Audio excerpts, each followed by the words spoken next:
All right, folks, crypto market updates.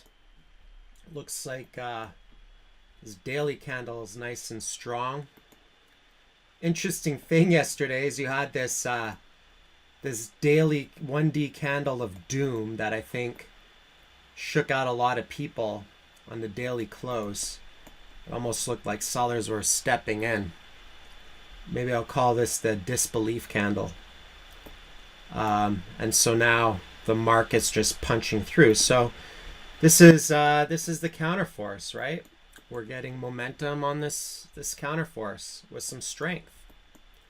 Right? We discussed this many times in crypto. Oftentimes it just kind of requires being patient and controlling emotions, really, is what it comes down to. So it doesn't necessarily mean we've hit a reversal or we're in a bull trend or anything like that. It just means we've hit some counterforce and we're kind of creeping up close to a resistance point. So like I said, the first major point of resistance that I think we'll hit is right around here, type of thing.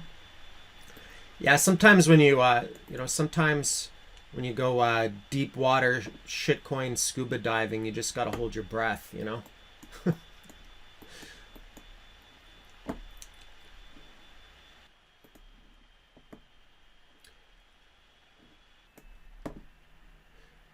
All right, so basically we're kind of coming up to this initial resistance point.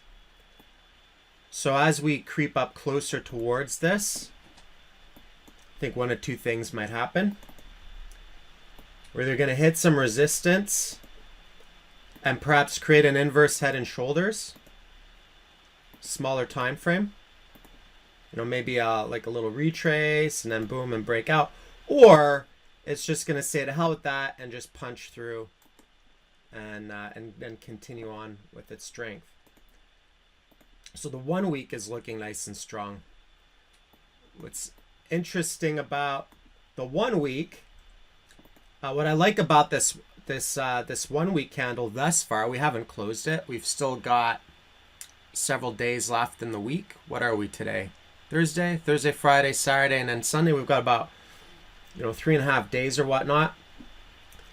This 1 week candle has pretty much taken out 2 weeks of red, right? And now it's trying and testing for this one right here. So I like seeing 1 week candles like that just take out several weeks, stairs up, elevator, stairs down, elevator up, or maybe jumping on the trampoline or whatever. But my ultimate target that I'd like to see would be prior support turn resistance, right? Pretty simple stuff. So I'm not really doing much in relation to this. I'm just kind of patiently waiting. I'm not trying to overanalyze things. I find a lot of people tend to want to overanalyze the smaller time frames and whatever. That's one of the reasons I just look at the 1 week and the 1D, especially the 1 week, right? I mean, it allows me to kind of just relax and let the market do its thing until it hits higher levels. If it hits higher levels, right? Nothing's guaranteed, but it's counterforce, right? So we've got some momentum on some counterforce right now with an uptick on volume. And on the 1D, we have an increase in volume, the 1D charts, right? Slight uptick. And then the 3-day charts, we don't look at these often, but this is kind of interesting as well. So it's taken out multiple candles thus far. But if this plays out the way I think it could, I think we could punch up into this zone. It might not happen immediately. And of course, everyone knows why I love the 1 week stochastic RSI. The biggest moves in Bitcoin often correspond with the 1 week stochastic RSI being oversold and crossing. In fact, it's the only RSI metric that I really look at. There's actually, I'll show you something else. I don't know if I've even mentioned this. I pointed it out in the room. If you look at the 1 month candle, this is a nice, interesting looking 1 month candle. Solid one red.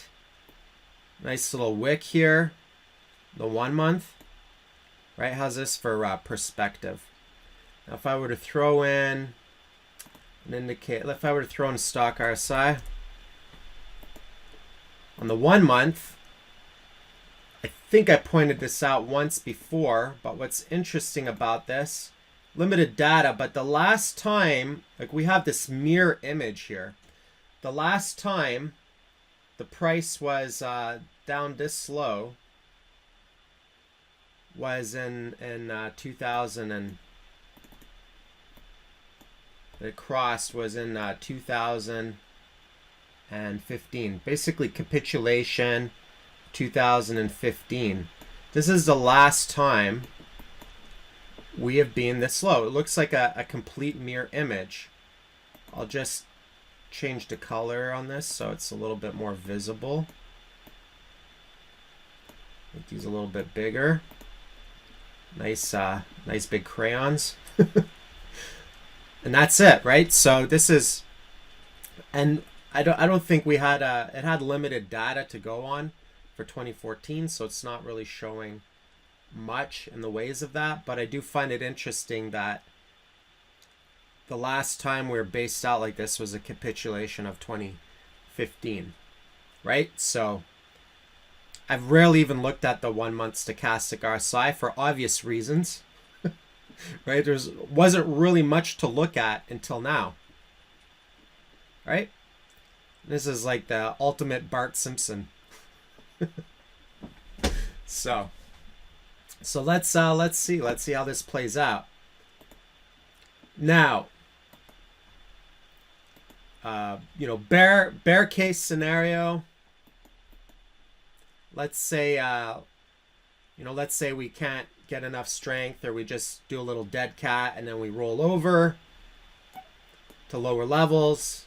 That would be bear case scenario. Somewhere in between would be retesting 6K. And then I'd say the biggest bull case scenario would be if we for some reason, for whatever reason, if we just punched through that area. If we punched through 6K with a flying uppercut, you'd see the euphoria flow through the markets again. I've also kind of noticed, is it just me, or have you noticed Bloomberg's been posting bullish articles now? Right? They posted an article, Tether's not a scam. They posted an article where they interviewed CZ from Binance. Now they're saying, they're posting, so I'm wondering in Q1, let's just pay attention to this media narrative. I'm wondering if Q1, if we're going to have a media shill fest, a crypto media shill fest leading up to Bakkt, right? You never know. All right, so Ven shared this gold fractal. Interesting little comparison. Very, very interesting looking fractal. Very similar looking fractal. And then ETF. And then the rest is history. Another massive bull run. This is actually kind of interesting. And then Bakkt coming up. So yeah, maybe we end up kind of just curving and chopping around and then ramping up. Certainly, and even if you look at the RSI, it seems to be kind of tracking it nicely. Although, this gold fractals over the course of years, and we know Bitcoin moves a lot faster, right? This is actually a very interesting chart comparison. And then if that plays out, well, then we'll look back in hindsight, and then going in heavy won't seem so scary in hindsight, right? It'll seem fairly genius in hindsight. No guarantees. No guarantees, but you know, be interesting if that played out. So yeah, very nice comparison, very nice fractal. I like that. So we might chop around a bit. So we'll see how that plays out. Looking at altcoins, we've got a sea of green. They were underperforming this morning, and then they caught up. Just starting to catch up. You know, Bcash and you know, Vision Cash are going nuts, just to kind of spite me a little bit. It's a good example of on why you shouldn't have emotional biases on trade. I'm still not trading these coins. I'm stubborn, but it's a good example of why you shouldn't have emotional biases, because and I recognize my own emotional bias around these coins. I mean, I still kind of hate them. They're really kind of the only coins I really hate. So this is usually the hated coins pump the most. Or, you know, in crypto they say scam coins pump the hardest. It's like a funny quote. Especially when it's just kind of really like Mickey Mouse fundamentals, right? I mean, the fundamentals really aren't there. It's pretty much probably just whales pumping away, right? Having a good pump fest. When you have a few billion at your disposal or hundreds of millions, then, you know, that's crash the markets, pump your markets. It's like a little, it's a rag doll to them, right? These markets. So, and this has been the MO for BCH all year. It's just had these ridiculous pump and dumps all throughout 2017, and so now we have to deal with two of them. It mutated. Now we have to watch two of them. All right, so lots of green, lots of, and what's up with this? Bitcoin Diamond wants to pump to, like, everything with the word Bitcoin in it. What's Bitcoin Gold doing? So. It's too many Bitcoin brandings. This one's doing all right. KMD. Actually, I just want to look at that. I want to look at a non-fork coin. All right, so this is interesting. I wonder if there's any USD charts anywhere of this. Still has some catch up to do on the USD charts. But on the BTC charts, still very much looks like a bit of a accumulation pattern, right? And this was a capitulation, and just got to see this stuff break out of the range. Oh, actually, one thing I want to point out, Waves. So it turns out, so, you know, Waves was pumping all week. I'm scratching my head. I'm like, why is Waves pumping? Like, what is going on with Waves that's pumping? Well, anybody hear the news yesterday that they raised over $100 million or something like that on the news? $120 million. So why is it pumping? Insiders pumping it, right? Insiders pumping it. This was non-public information, and now, you know, they're pumped ahead of time, and now they're dumping on the news. So if we pop in RSI, it's looking kind of toppy, at least the local top. Just change the color of this.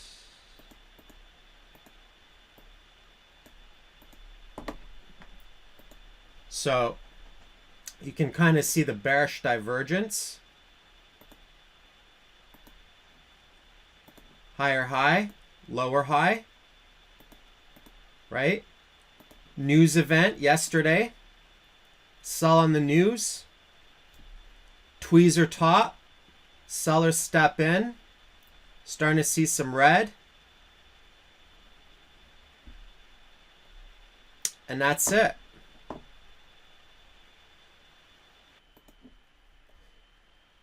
So anyways, also kind of going on to resistance here. It's a key resistance zone right here too, right?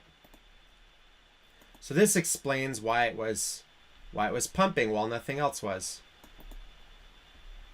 Yeah, there might be a short opportunity here. I don't know if there's any exchange where you could actually short waves. You know, I definitely have set risk. If you're going to play the margin game, you definitely have to have a stop. It's not the kind of thing you can do. Stop and a very measured target and such. But altcoins are a little bit, I mean, they're riskier to short because they can pump irrationally and drastically.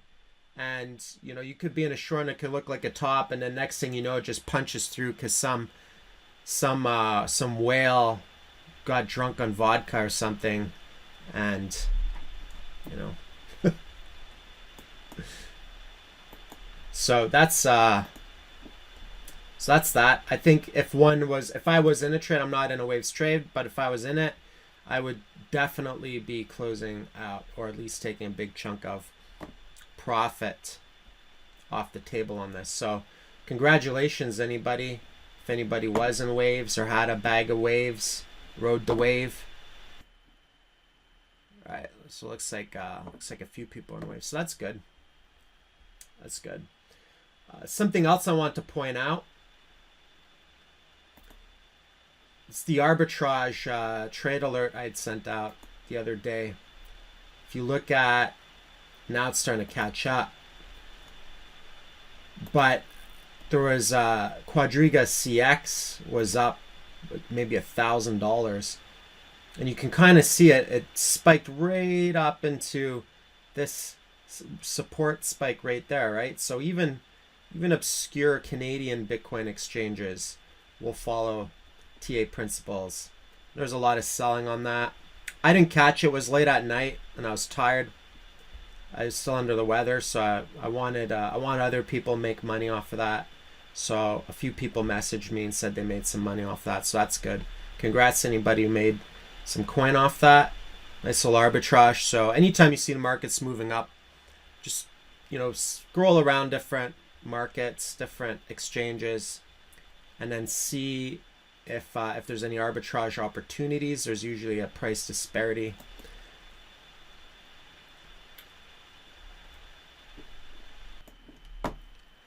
All right, so one more thing I wanted to show, just looking at the meta trend.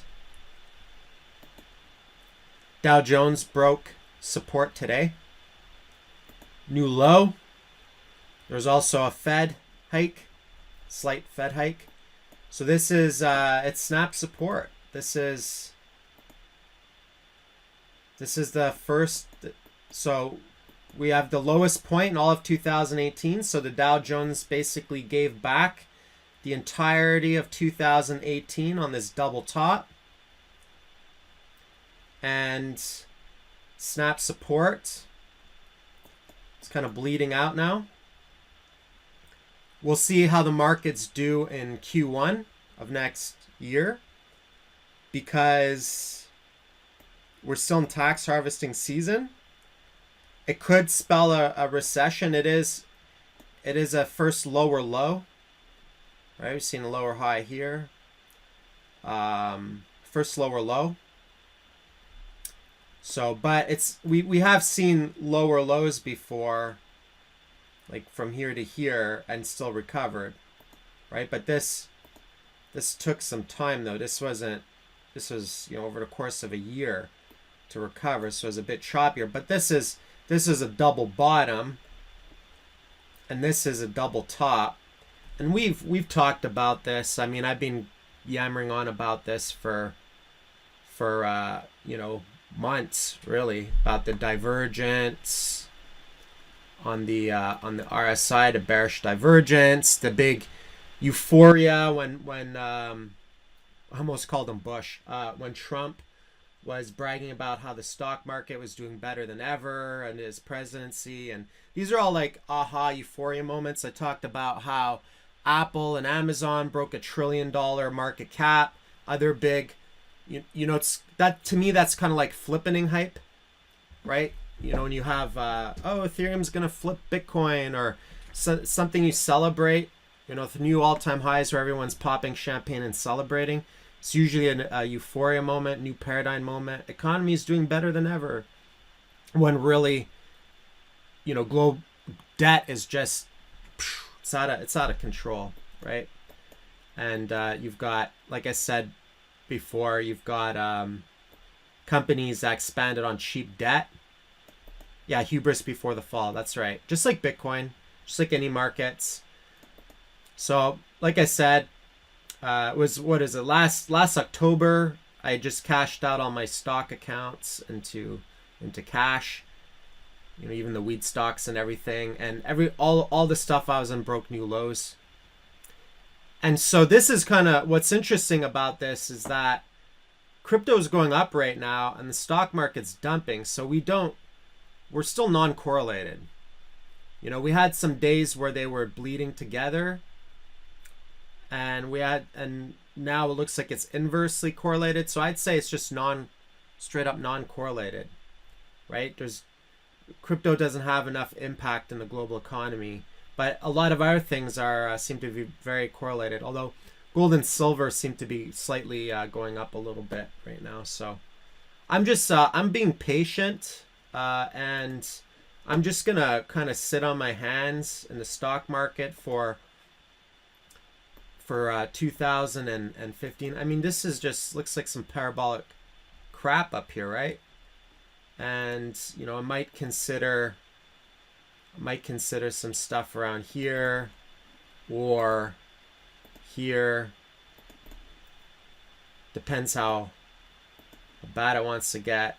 But if we were to do like a classic 50% drop off the top, like if we did a 2008 style, then it would actually hit this level. So I'm not necessarily convinced that, like right now, you see on this chart, there's literally no support anymore, right? This support that we broke seemed like that was the last. It looks like it could just free fall, but we'll see. We'll see how Q1 does of 2019, if we're gonna free fall or whatnot. But a lot of people in the stock world didn't really think this would happen, right? And the thing is like people have been crying wolf for 10 years. People being every little correction, people being saying we're going to recession, we're going to recession, we're going to recession.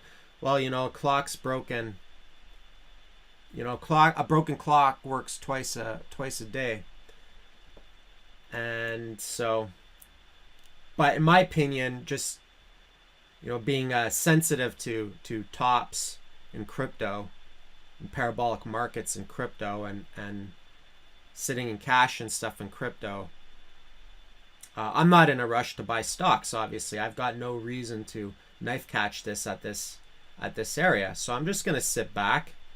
And interesting thing though, if it does continue to crash, we're gonna have we'll have more stock related info and stuff in the new year as well. So value investing stuff and stuff like that. So should be interesting stuff. So I'll definitely, that's kind of my goal for 2019. I want to build up a nice stock portfolio, and as a avid knife catcher, I can't buy anything that looks like this.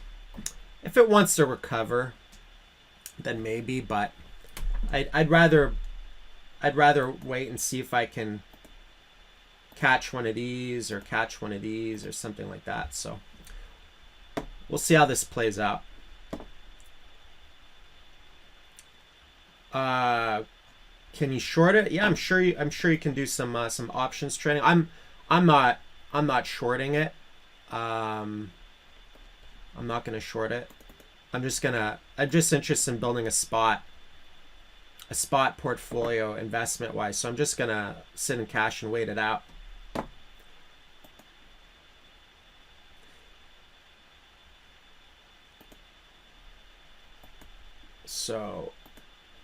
So that's that, and yeah, and like Deutsche Bank, stuff like that, broke new lows, just kept on bleeding out. So I am glad I kind of cut out of all that noise. I do still have some platinum. Platinum's a little bit on the choppy side, but Let's see what the biggest gainers are. Actually, let's see what's gaining over BTC wise.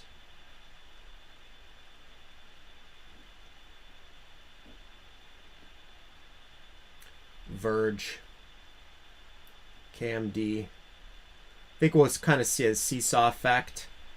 This one's up 30%. This one's up 20% over the Bitcoin price, and then this one. So we'll probably see a seesaw effect. But I'm glad that on this Bitcoin crash, I'm glad that I've been stocking up on longer term crypto portfolio, right? Especially if we do end up following that fractal, that would be quite great multi-year hold in my opinion, right? My timeline right now, my mind and my target is on a 2020 2021 timeline. So that's where my mind's at for a lot of stuff in my crypto portfolio right now. Just multi-years. I want to go for the big bucks. I want to go for the real grand slam, not this like Mickey Mouse profits, like the real stuff, right? So and also, you know, save some money on taxes and stuff. So anyways, we'll end it there. Keep it a bit shorter today. So let's just see how Bitcoin plays out. Let's see if we continue to build up some momentum. You know, the market looks very strong, and even though the stochastic RSI on the 1D might cross, it can throttle for a while. I mean, this is a parabola, so here's just one example of how it can just stay throttled. You know, from here to here. It was crossed and it didn't stop it. So that's why I like the 1 week better, right? It's just cuts out a lot of that noise. The 1D can have a lot more noise. So it's like when the 1 week crosses up, then, you know, and we haven't even pushed above this line yet. So buyers are now starting to, it was oversold. Surprise, surprise. We knew that. And buyers are starting to take over. So now I'm just kind of sitting back and watching the fireworks and lighting a cigar and see if it can hit my targets, or if we end up back in the ramen zone, right? If I end up having to eat ramen noodles again, or what's it gonna be? Is it gonna be ramen or is it gonna be some Cohibas? Am I gonna smoke a Cohiba cigar? What's it gonna be, folks? Spin the wheel.